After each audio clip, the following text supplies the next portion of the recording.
नमस्कार, नेपाल टाइम्स ट्रेन्डिङमा स्वागत छ। कोरोना भाइरसका कारण अत्यन्तै खराब अवस्था खेपिरहेको विश्वकै दोस्रो देश हो भारत, जोसँग हाम्रो खुल्ला सीमा जोडिएको छ। हाम्रा सम्बन्धहरू जोडिएका छन्।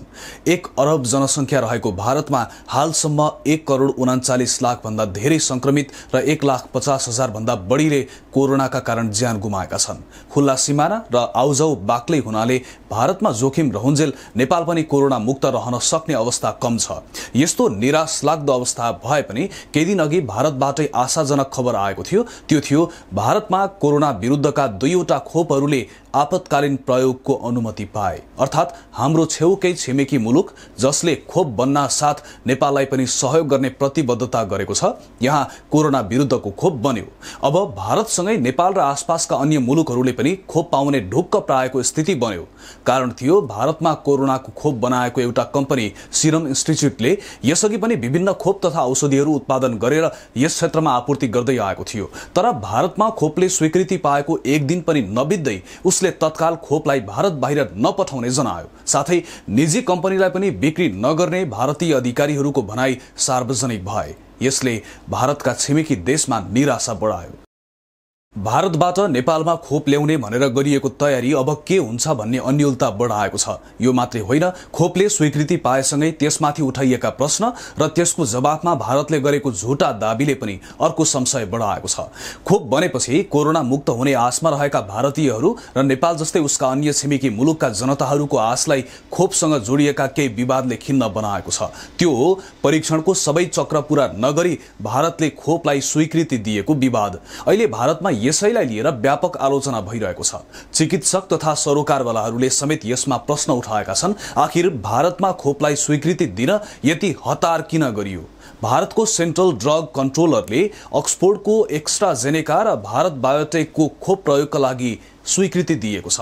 दुवै भ्याक्सिन प्रयोगको लागि सुरक्षित रहेको बताएपछि आपतकालीन रूपमा प्रयोग गर्न स्वीकृति दिएको हो। खोप कसरी लगाउने वा यसको व्यवस्थापन कसरी गर्ने भनेर गत शनिबार नै आम खोप अभियानको रिहर्सल समेत गर्यो। तर सुरक्षित रहेको भनिएको खोप बारे नै निकै आशंकाहरू व्यक्त गरिएका छन्। दुवै खोपको प्रभावकारितालाई लिएर सुरुदेखि नै विवाद सुरु भएको थियो। विशेष गरी सरकारले यी खोपलाई अनुमति प्राप्त गर्नको लागि पेश गरेका क्लिनिकल ट्रायलको डाटा सार्वजनिक नगरेका कारणले पनि आशंका प्रकट गरिएको छ। भारत सरकारले अनुमति दिएका दुवै खोपको क्लिनिकल ट्रायल सम्बन्धी तथ्याङ्कलाई सार्वजनिक गरेको छैन, तर उसले आफ्नो निर्णयको बचाउ गर्दै दुवै खोप पूर्ण रूपमा सुरक्षित रहेको दावी गरेको छ। औषधि निर्माण कम्पनीहरूले खोप पूर्ण रूपमा सुरक्षित रहेको दावी मात्रै गरेनन्, यसको क्लिनिकल ट्रायल नेपाल लगायतका देशहरूमा चलिरहेको झुटो दावी समेत गरे। भारत बायोटेकले नेपालमा पनि कोरोना खोप कोभ्याक्सिनको क्लिनिकल ट्रायल चलिरहेको दावी गरेको पाइएको छ। कम्पनीका प्रबन्ध निर्देशक कृष्ण एम एल्लाले अघिल्लो सोमबार कम्पनीद्वारा उत्पादित कोभ्याक्सिनको तेस्रो चरणको क्लिनिकल ट्रायल नेपाल लगायत विभिन्न 12 मुलुकमा चलिरहेको दावी गरेका थिए। तर कम्पनीले नेपालमा कोरोना खोपका क्लिनिकल ट्रायलका लागि हालसम्म अनुमति नलिएको पाइएको छ। नेपालको कानूनका अनुसार कुनै पनि खोपको परीक्षण गर्नुअघि अनिवार्य रूपमा पूर्व स्वीकृति लिनुपर्छ। अनुमति नलिएको हुँदा नेपालको स्वास्थ्य मन्त्रालयका अनुसार भारत बायोटेक मात्र नभएर अन्य कुनै पनि कम्पनीले क्लिनिकल परीक्षणका लागि अनुमति लिएका छैनन्। कोरोना महामारी विरुद्धको खोप जस्तो अति संवेदनशील विषयमा पनि भारतले किन यसरी झुटो दावी गर्यो भन्नेमा सबैले चासो राखेका छन्। यसअघि रुसले पनि तेस्रो चरणको क्लिनिकल ट्रायल पूरा नगरी आफ्नो देशमा प्रयोगको लागि स्वीकृति दिएको थियो। तर त्यति बेला रुसले भारतले जस्तो झुटो दावी प्रस्तुत गरेको थिएन। भारतले दावी गरेको झुटो हो भन्ने कुरा नयाँ दिल्ली स्थित नेपाली राजदूतावासले पनि प्रस्ट्याएको छ। दूतावासले क्लिनिकल ट्रायलको अनुमति भारतले नमागेको वा नलिएको प्रश्न पारेको छ। भारतका लागि नेपाली राजदूत नीलाम्बर आचार्यले क्लिनिकल ट्रायलका सम्बन्धमा कुनै जानकारी नरहेको र त्यस सम्बन्धी समाचारमा सत्यता नभएको बताएका छन्।